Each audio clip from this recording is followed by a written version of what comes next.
डाल करके बैठ के बातें करें, क्या मतलब हुआ? दोष लगता है। घर से कथा नहीं सुननी चाहिए अगर समर्थवान है तो।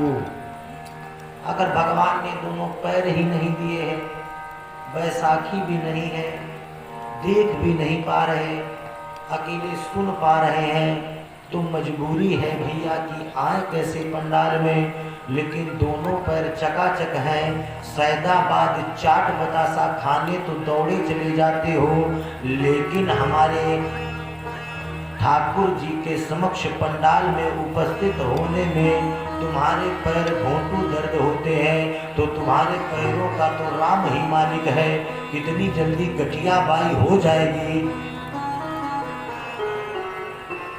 ये हमको पता नहीं है।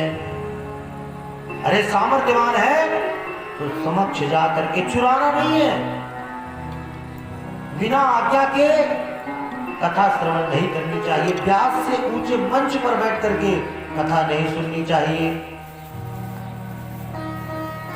तो ऊपर बैठे थे सुखदेव खोख पर, पहली गलती तो ये, दूसरी बिना आज्ञा के।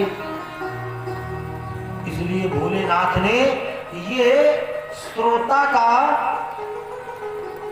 आचरण नहीं है, इसलिए क्रोधित हुए,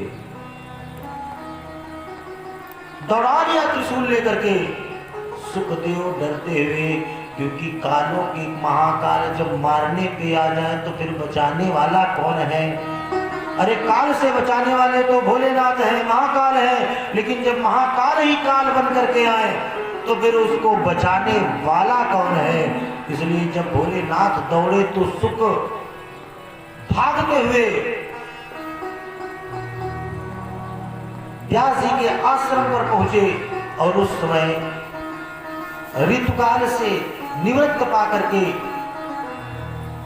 व्यास जी की पत्नी श्रृंगार कर रही थी, उसी क्षण उनको जमाई आई, और जैसे ही जमाई लिया तो सुखदेव जी महाराज मुख के माध्यम से गर्भ में प्रविष्ट हो गए।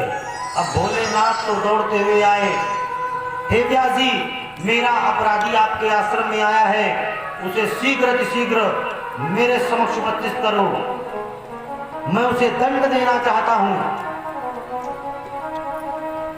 व्यास जी कहने लगे, कौन अपराधी?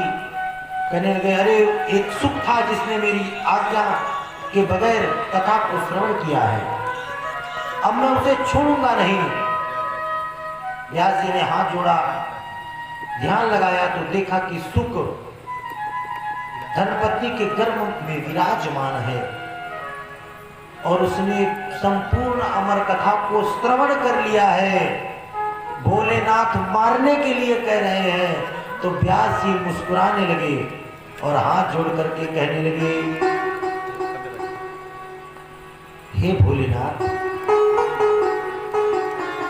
हे परम कृपालु, आपका नाम आशुतोष ऑर्डरदानी है, तो आप सच में आशुतोष ऑर्डरदानी भोलेनाथ ही हैं।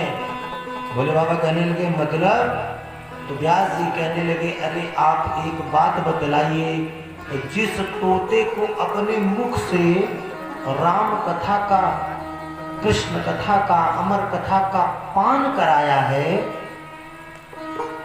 वह तोता तो अमर हो गया, और आप उसे मारने के लिए त्रिशूल लेकर के दौड़ रहे हैं, तो ये आपका भोलापन ही तो है कि जो मर नहीं सकता फिर भी उसे मारने के लिए प्रयास कर रहे हैं।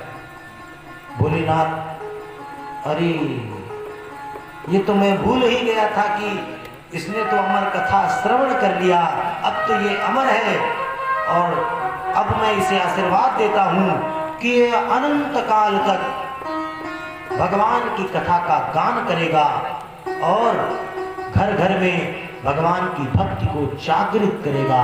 ऐसा वरदान देकर के भोलेनाथ कैलाश पर्वत प्रस्थान करते हैं।